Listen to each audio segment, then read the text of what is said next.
Yo, what's up, guys? This is a bit different, but it's not that different. It's another rambling video.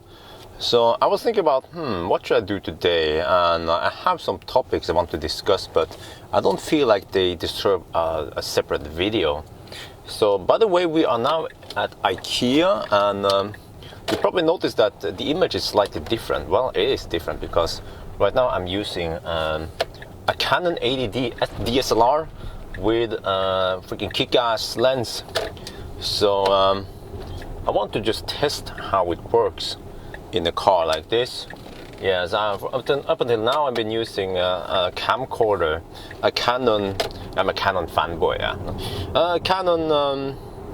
Once again, HF-G10. Yeah, that's my main camcorder I use. I have two of those, and then from time to time I will use this one. So today I just want to see how well it can handle it.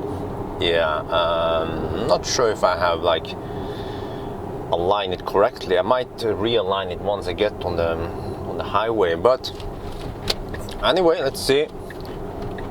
So the sound is of course not perfect either. I'm using the Olympus lavalier microphone. Yeah, I use that one also in some of the live streams, but today, well, it has this. I have this connector, so I can also use it on this one. Actually, it is just a regular TRS connection, and then for live streaming, I have to use a mobile phone. So I have a TRS to TRRS adapter. But it seems to be great. You know what? Maybe it's a little bit off. Let me see. Try to adjust it a little bit. I feel like it should be more like this. Yeah, okay. Oh. But I could be wrong. Now the field of view here is slightly different than with the camcorder. The camcorder has, well, if you refer to the 35mm, it's like, the 35mm, what do you call it, frame or size, right? Sensor size. It's like about 18 millimeter, what do you call it? I don't remember in English. Brännvidde, it's called. Okay, whatever, it doesn't matter now. It's not that important. But this one is, well, it is a 24 millimeter on a crop frame. So it's 24 to. Well, you know what? It's not 18 millimeter on the camcorder. I think it's more like 20. Maybe like 25 millimeters on the camcorder, whereas this one is a 24 millimeter lens, but it's on a crop frame, 1.6 crop, so it becomes more like a 35 millimeter. That's why you get narrower field of view. Yeah, don't know how many degrees it is. I think it's still a bit off. Shit, but okay, whatever. Let me just get on the motorway. Not the motorway. We're gonna drive the highway. I figured, what should I do today? Let's make a rambling video. But this time, I don't have any specific place to go, because I will come back to that soon. I just have to. Ooh, the asphalt is so smooth over here. Yeah. But I also have to keep in mind that with this setup, I can only record up to 29 minutes and 59 seconds. It limits it to half an hour. So I guess that's fair enough. Yeah. Then the video won't be too long, but hopefully it is super sharp. I have to set it to manual mode. To automatic mode here, because if in manual mode, when I lock, if I lock aperture and all the other settings, then it will sometimes it will be overexposed and then underexposed, and it depends, of course. Then it will only vary the ISO, but varying ISO is in most cases not enough, at least for the manual mode like that. So that's why we have to use automatic. So I'm not sure what's going to have to happen with the frame rate. The frame rate will be 24p. I like that cinematic look. But shutter speed might be different though. Ideally you want to have shutter speed to be half the frame rate, or well, double, how you say it. But you have, if your frame rate is 24, then you want the shutter speed to be 150 or 148, but I don't think you can get 148, so 150 it is then. All right, so we are well, it's like a ring road now. I wouldn't consider this a motorway. So let's see, is it way off? Is it way off? Oh, it looks weird. Yeah, it looks weird. Let's realign it again. Okay, there, kind of. All right, let's overtake on the right lane. Yes, because we are in Norway, and because people drive slow on the left lane. So we are driving now towards Gjøvik via Highway 4. Yeah, I want to take this route because it's nice. Yeah, I'm not sure how much of it you can see because it will be only half an hour. But let's get to the point, right? Let's get cracking. So I have some topics I want to talk about. That's the whole point with the video. All right, so yes, I have prepared this time. I made some notes about what I should talk about.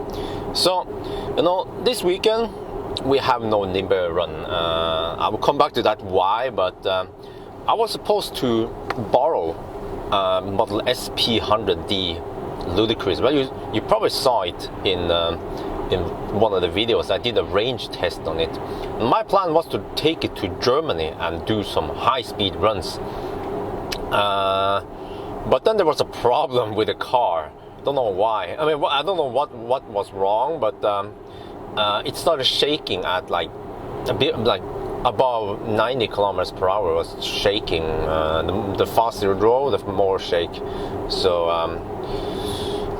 so I had to drive it to Kristiansand, to the service center in Kristiansand, because if you wait for it in Oslo, it can take several months to get it repaired. And you know what?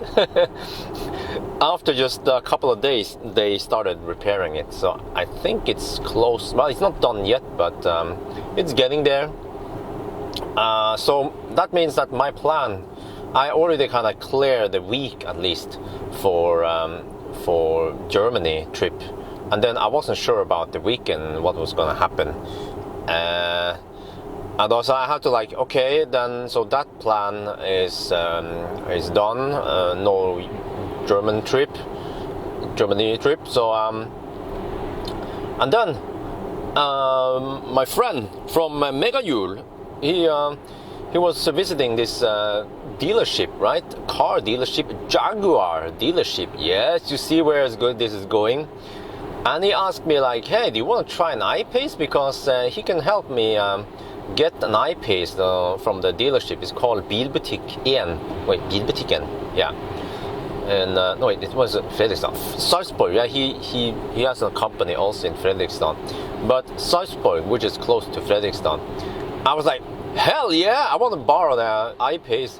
And then, so he said, yeah, well, great. It's a bit wet here.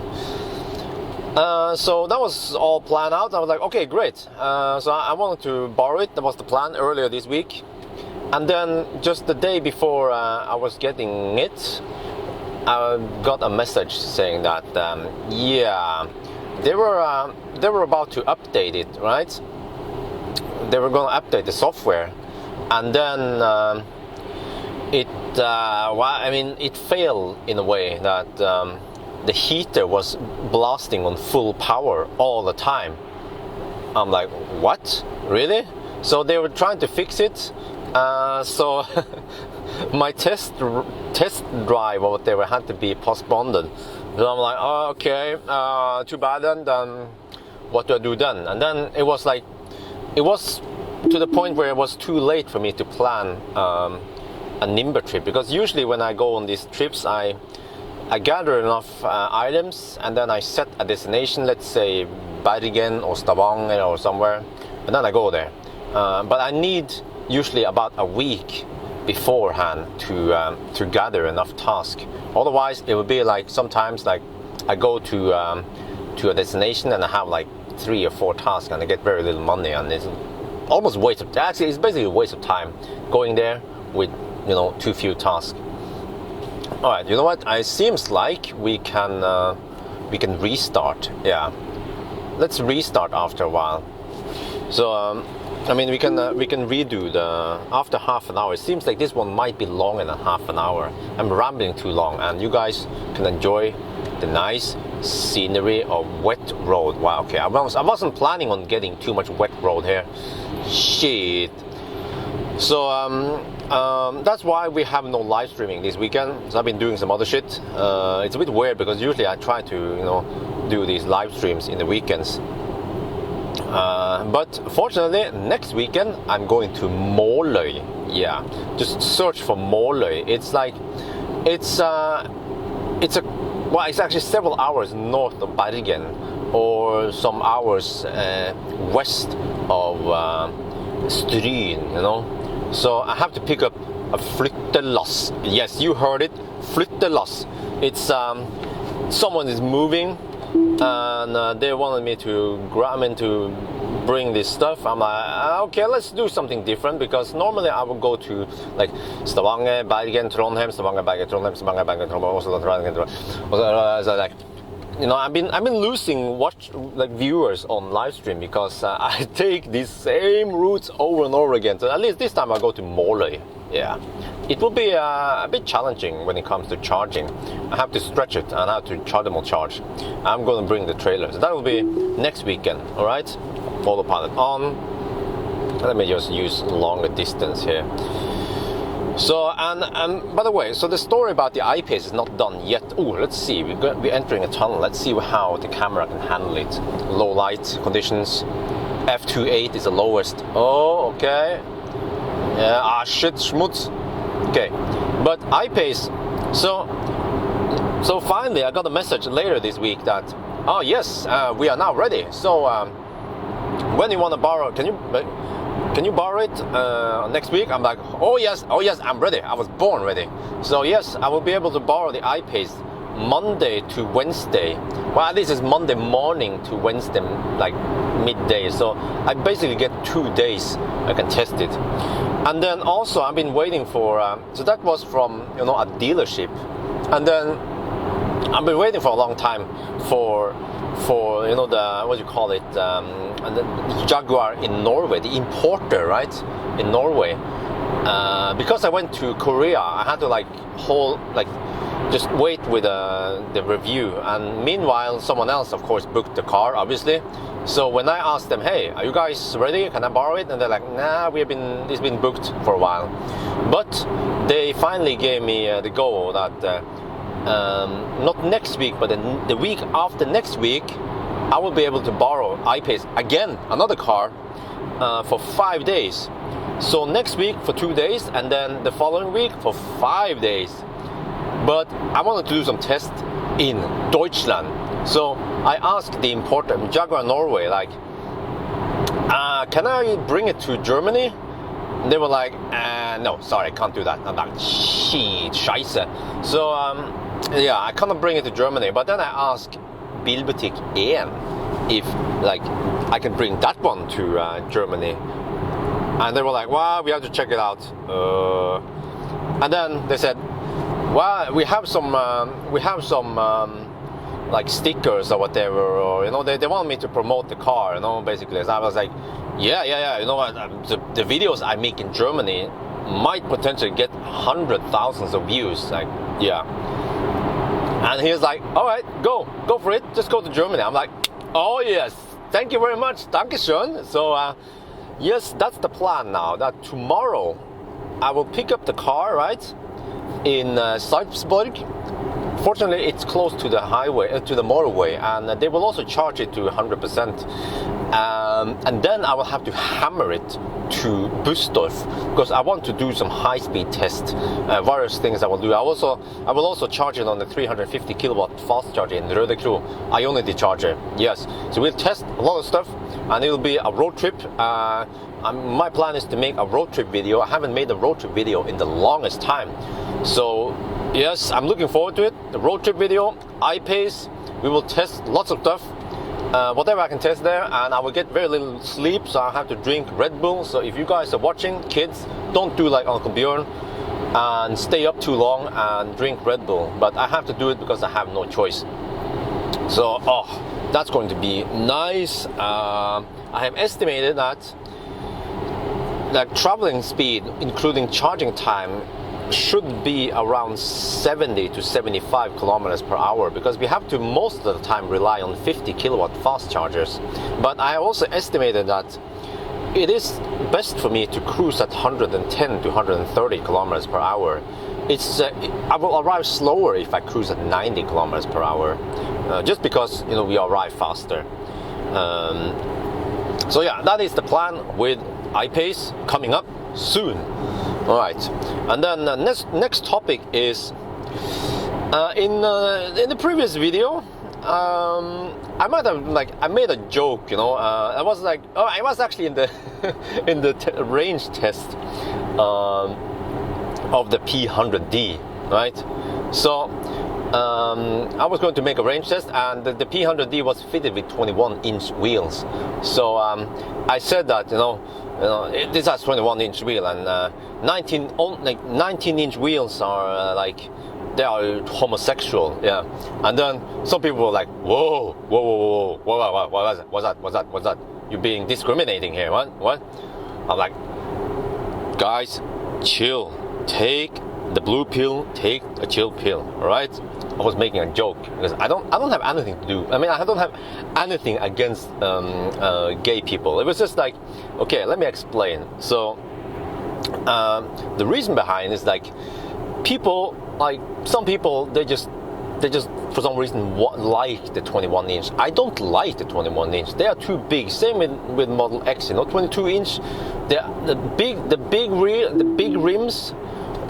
They have more noise, they have a higher consumption, they are more susceptible for dents and bumps, and because you have less rubber, So I've used the 22-inch wheels on Optimus Prime on my Model X. They suck balls. I don't like them.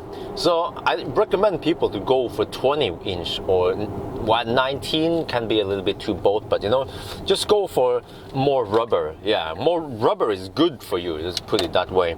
So I was actually being sarcastic when I said that it was homosexual, and then some people were complaining about it. I'm like, no, I listen to gay pop radio, right?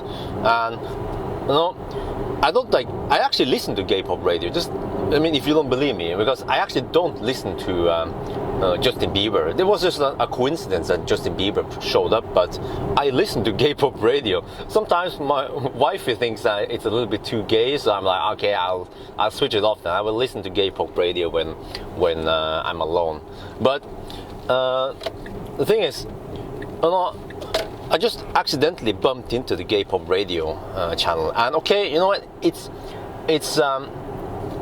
It's actually a gay channel, right? So from time to time there will be some commercials about some gay stuff, but I mean not the time of gay stuff you guys are thinking about. It's not like oh yes, let's have a gay fest or something. No. It's more like other stuff related to healthcare, or I don't know what the heck it was. I don't remember. But the thing is, I like the music they were playing on gay pop radio.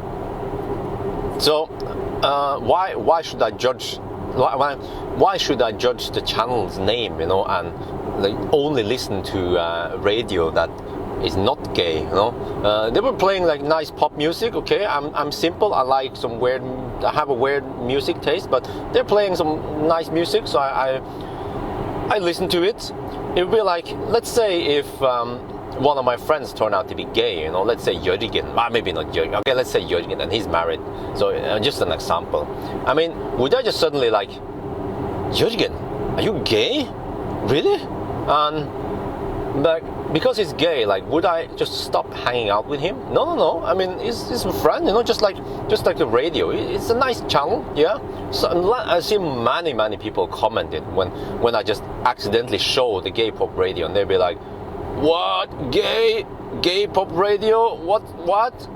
I'm like, okay, whatever. So yeah. So I mean, all right. So I will apologize if some of you guys felt offended by my joke, yeah. So sorry for that. So I guess I will have to be careful about the gay or the homosexual jokes from now on. And then the next thing, speaking of the people who are offended, okay, let's talk about plug-in hybrids.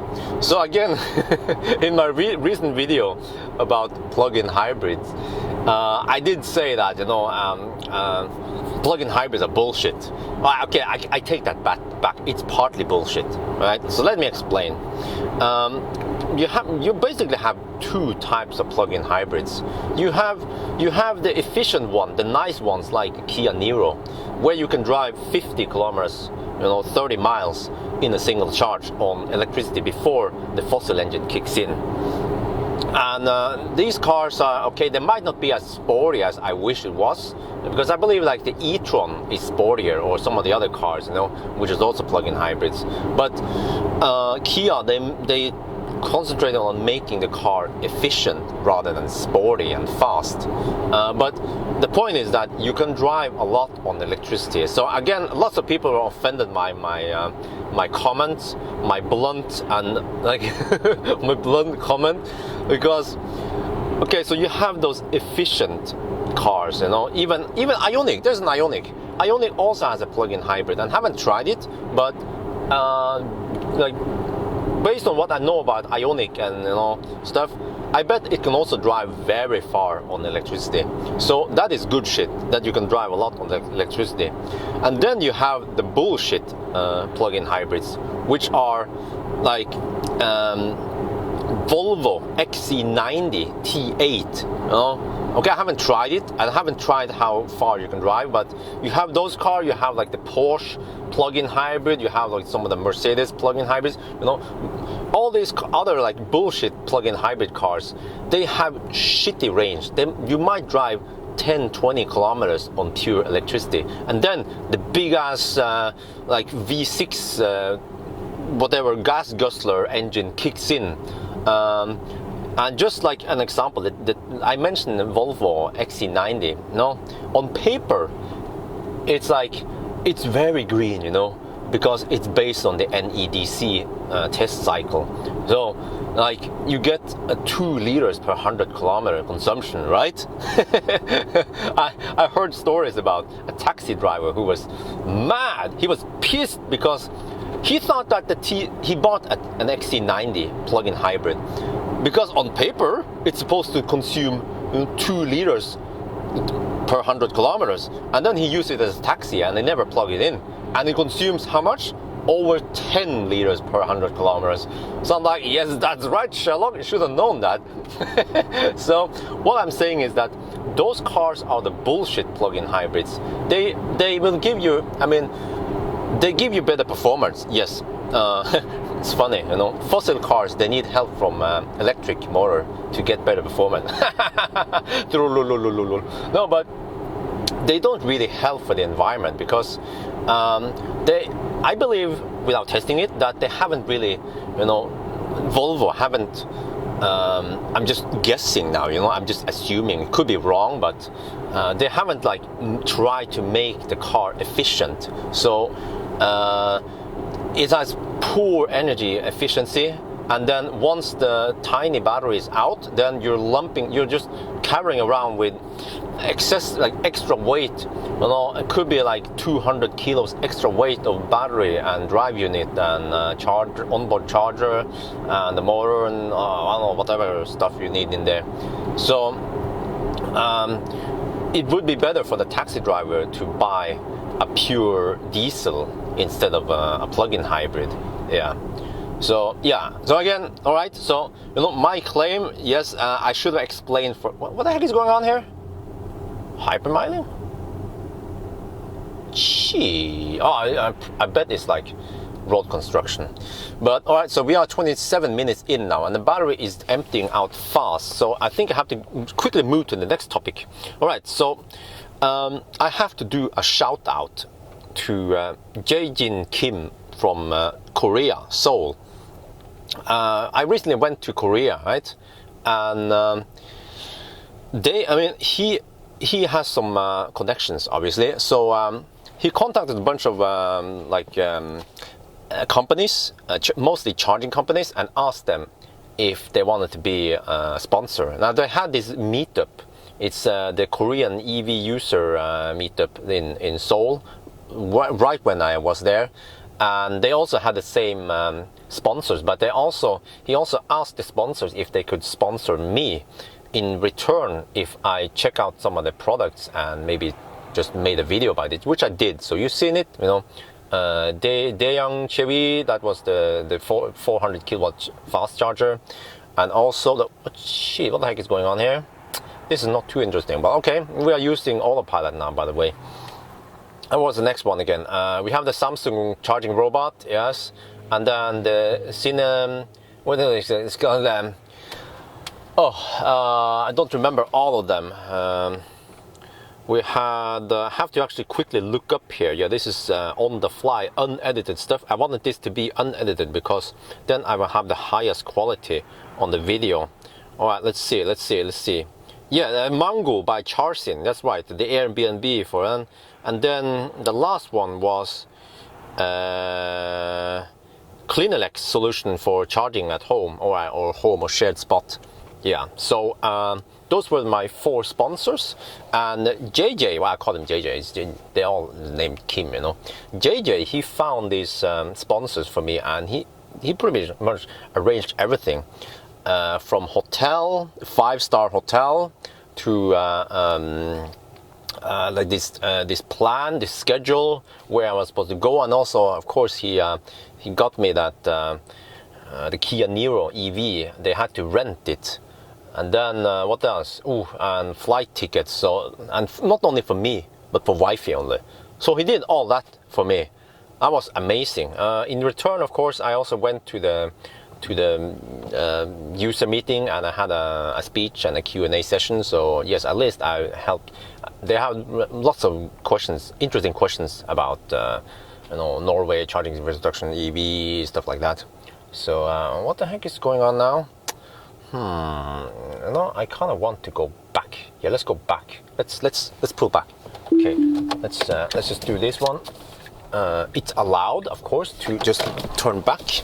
It was a funny story about in VG. VG is shitty. Don't watch VG. They pointed out that a Tesla did just exactly what I did.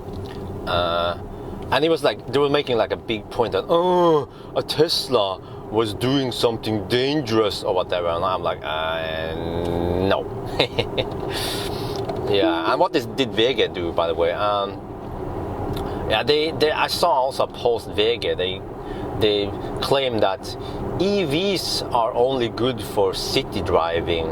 They have short range, and if you buy an EV, just be prepared to queue up at the fast chargers. I'm like, are you serious? That's like a more like rare case, like if you travel right before Easter maybe, or on like weekends, but usually in weekdays you can go to a fast charger and there will be like plenty of spots free there. And then another like crap that Vega did was they did some range tests on several EVs recently. And what did they do? They drove around a test track. I didn't see all of that. And then it was like a paid article, and then so they measure the consumption based on a short test, right? And then they look at the gross capacity on each EV. For instance, I-Pace 90 kilowatt hour. So they did the quick math, and they divided it by the gross. I mean, they took the gross capacity and divided it by the consumption, you know. So they estimated that the range would be this much. I'm like, face palm. No. You have to see how many kilowatt hour is available. And not only that, but there can be other like factors that kicks in. Like you have to do a full test, you know, full, because you can't just do a small test. Like, for instance, towards the end, the voltage will be lower, and then the current will therefore have to be increased.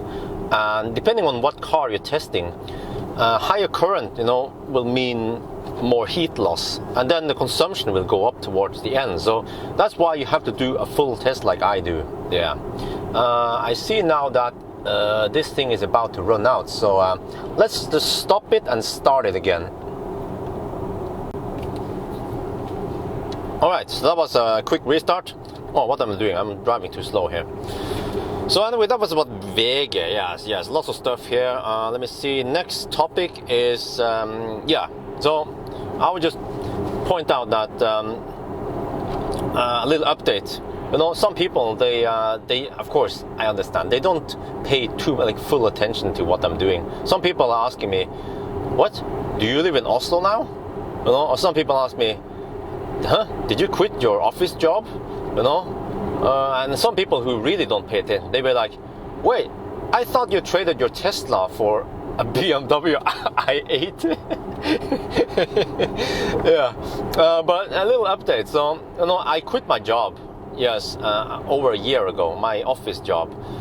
We moved, well, back and forth. I'm not going to retell all the whole story here, but I'm doing this full time now, YouTubing, but just making YouTube videos is not enough, so I have to take some Nimber runs where I live stream during that trip and I bring some stuff, so it gives me some income, but on return I also reduce the value of the cars. I kind of like, I'm consuming the value of the cars. The value of the car will like decrease, yeah, because I drive a lot, and then of course things will break eventually, so I have to pay the repair cost for those things. So yeah, but I wanted to do it like that because I love driving and people like watching my live streams. So yeah, but lately I've been trying to push more and more videos. It's like a bad spiral. If I drive a lot, then I won't have time to make videos, and then, you know, I get less income from YouTube. So what I want to do is try to make more and more videos, but that will then I have to sacrifice the Nimber runs. Like this weekend I was planning on doing some other stuff, but then yeah. So ideally, if I have enough income from YouTube and also from my Patreon supporters, then I don't have to take these Nimber weekend trips like I've done in the past. So yes, I try to cut down on the Nimbering. It's been decreasing a little bit over the years, so hopefully I can reduce them to 2 trips per month. Nowadays it's more like 3 or 4 trips per month, which is, you know, every weekend. So yes, again, I want to thank you guys so much for supporting me on Patreon, because without the Patreon support it would be much harder for me to keep the channel running. It will result in less videos out there because I have to drive more and work more. I mean, I still have to work the same amount, but it's just that I have to work with transporting stuff rather than working with making videos. Like right now that I'm doing, I'm actually not going anywhere. I set the time just to make this video. Try to make it like interesting with some beautiful landscape. Well, it's not too beautiful. I was hoping to go to Lyngna up there, but then we hit that congestion. So yeah. So yes, thank you so much for supporting me on Patreon. And if you don't know what this is, please check it out. The Patreon link.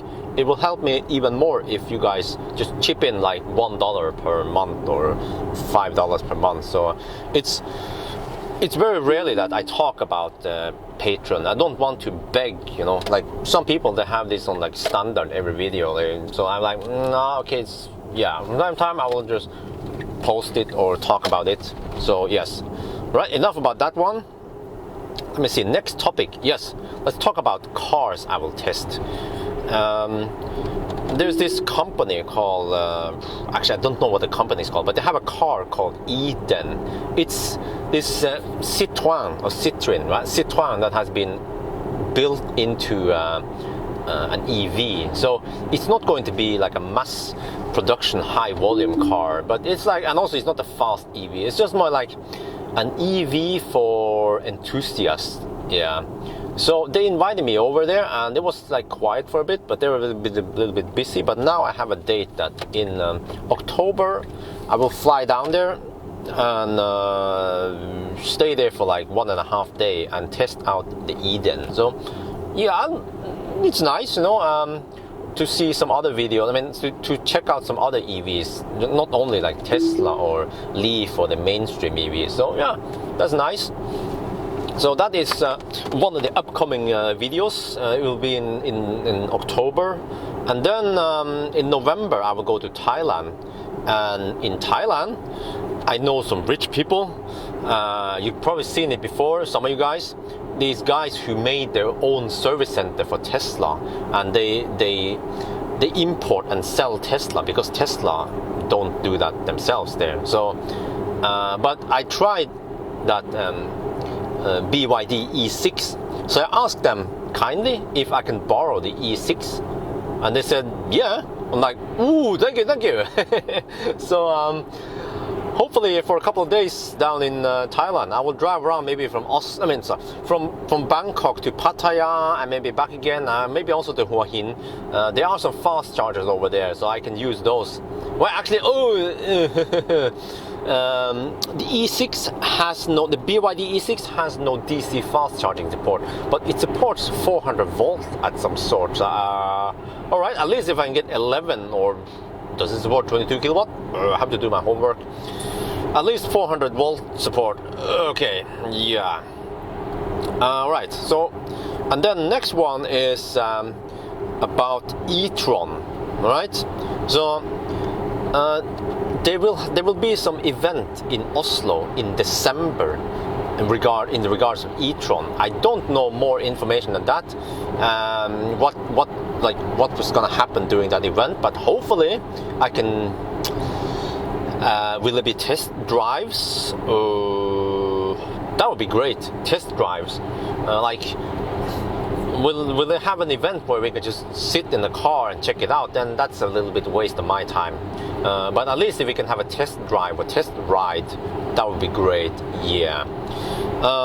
About EQC, I don't know yet. I have to pull some strings there. And also in December, I will be able to test and borrow and test Kia Niro EV in Norway. Yes, I will also do some tests in Norway. What is relevant is to test the winter consumption and winter range and how it handles the snow and all that stuff. So it will still be very useful for me to test a Niro in Norway. And seems like I'm getting on good terms with Kia lately. So they're suddenly, I mean, I haven't had any good connection with Kia until now, until I went to Korea, and they were like, oh wow, this guy tested Niro long before it's even unveiled in Europe. So yes, good shit. About other cars I should check out. I want to test like more affordable EVs, like the triplets. Freaking fossils. We have motorcycles behind us and they are so noisy. Yeah, sorry for that. But so I was trying to find how can I test other EVs like the triplets or the Buddy, Kiwet Buddy, and like other stuff. Other EVs, more like second-hand EVs, right? More affordable ones. So one solution is to look at Finn ads. Yeah, Finn is like a marketplace for selling and buying stuff. I can ask the seller if they're willing to like rent it to me. But I also see that on Nabobil, which is like Turo for Norway, then you can rent EVs or other cars too, of course, but EVs, that's what I'm looking for. You can rent EVs, and also the good thing is that these like low-priced EVs, they are also fairly cheap to rent. So I can rent one for, let's say, 300, 400 NOK for a day. So yes, that's my plan. I will rent one and test it out and maybe try. Well, we can't, like, not all of them will support fast charging, DC fast charging, but at least get an impression of how it handles, about like how much space it has and what kind of tech it has and all that. So yes, that's my plan. Yeah, lots of stuff. Lots of good stuff. Let's try to escape those noisy fossils. So noisy. Of course they think it's cool. Yeah, but it's not cool for everyone, Man, so noisy. Should be a law against that shit. Okay, now I'm gonna lose a bunch of motorcycle motorcyclists who are subscribed to my channel. They'll be like, oh, I'm gonna leave that channel for good. Yeah. Yeah, all right, but anyway, that was, I guess, my rambling video. I tried to compact it, and well, you see a little bit of scenery, nice scenery, and you also see, and I try to give you like as much information as possible in one video, rather than pumping out, let's say, 5 or 6 video with just a short topic about you know, the gay stuff or the plug-in hybrid or whatever. Yeah. But yeah, I think that will be it, right? Oh, what's up over here? No, okay. Yeah, this one, I should also film this one, ST1 station over here. Supposedly, on Mondays, this gas station is overcrowded by fossils, like, because on Monday morning they have the lowest price on fuel, and especially this one is slightly lower than some of the other ones. So what do fossils do? They queue up here. They waste their time queuing up here to save some bucks. Yeah. yeah. I mean, I mean, obviously you can't afford an EV, or you don't want to afford it. I mean, you don't want to buy an EV because you're too busy, right? That's what they always say, you know. I don't have time for that shit. I don't have time to wait for fast charging and that shit. So I'm just gonna fill up my gasoline car, and then I can drive 1,000 kilometers. Yeah. But why do you waste your time at the gas station queuing up on Monday? Why don't you fill up like right now when there's no one queuing up? Okay, you have to pay extra, but you don't have time. Yeah, and then of course the haters in my channel, they're gonna be like, oh, but not everyone gets a free Tesla. Well, you know what? Before I got the free Tesla, I bought a Tesla Model S P85 for my own money. I had to take up a loan and everything, and I had to work hard. I had a full-time job at the office, right? 40 hours per week. Well, it's 37.5. And I also took some extra Nimber runs, and I started making videos. I worked like let's say I worked 60 to 70 hours per week, if you include like video editing and shooting and all that, and the Nimber runs, just so I can afford a Tesla. Yeah, so don't give me that bullshit that I didn't get the Tesla for free. I mean, that not everyone gets a Tesla for free. You can buy a Nissan Leaf or a Kia Soul, or if you want an e-Golf, a second-hand e-Golf, the price drops like a rock now for some reason. So you can buy second-hand e-Golf for 160,000 NOK. So EVs are getting more and more affordable. So at least in countries where you have good infrastructure, which is very like, it's in Europe. It includes many countries. Norway, especially Norway, Netherlands have good infrastructure. France is getting there. Germany, depends on if it's like southern or northern parts of Germany. Denmark is also getting there. Not too many incentives though. So and that was just Europe. I don't know how it is in other countries. So we're getting there. So at least for countries where you can buy an EV, then yes, it's a good option. But of course, for like if you live in Bangladesh or somewhere in Africa, I think Africa is a country, right? Then, you know, of course you can't buy an EV and use it there. So yes, too bad for you, but just keep in mind that for the majority of people who can afford other like other cars, let's say that Toyota Avensis in front of us, then they could also buy an EV to fill their needs. Or of course, if you can't buy that EV because you don't have infrastructure, at least you can consider a plug-in hybrid like the Kia Niro. You can drive 50 kilometers on pure electricity. And speaking of that, it was funny. The battery on the camcorder, the battery on the DSLR ran out. So yes, it was like bam, stop. So let's just end it here then. So that was my rambling video. Now I'm back home. So yes, talk to you guys later, right? Later next week, I will bomb you with lots of eyepiece videos. Yes. And by the way, some of you guys always complain, the ABC people, ABC always be complaining.